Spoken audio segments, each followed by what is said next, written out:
Hi, it's Jen here with ARTB Activities, and I'm going to lead you through a quick tutorial to make sure that you have the right print settings to get the most out of your ARTB activities. So it does not really matter which program you like to use to open up your PDFs. Simply hit print, find your way to your print dialog box, and here you're going to check that it says two-sided or double-sided or duplex, anything that indicates the double-sided printing feature. I'm going to also hit black and white because I don't like it to use any extra color ink than it needs to.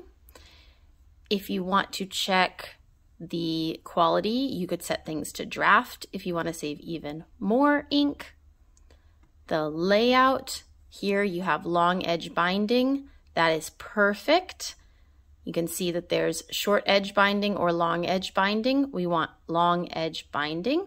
So everything is working nicely. You do not need to set any flips or reverses. I have already done that in the way the document's laid out.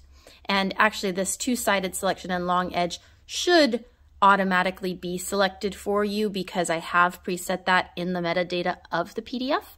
But just to be sure, I'm walking you through this.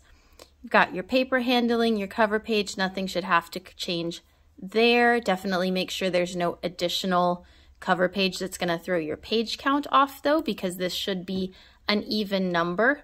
Otherwise you might miss the back. As you can see, there's a front and a back to each activity, and those are intended to be printed, again, front and back of the page.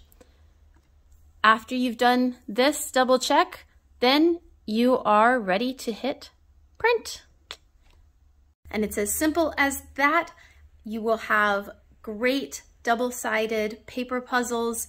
The instructions will be on the proper sides of the page so that they disappear after they've been acted upon, and I hope you really enjoy your creations. If you need a tutorial for single-sided printers so that you can make double-sided prints with a single-sided printer, please click on the video that I have posted for that.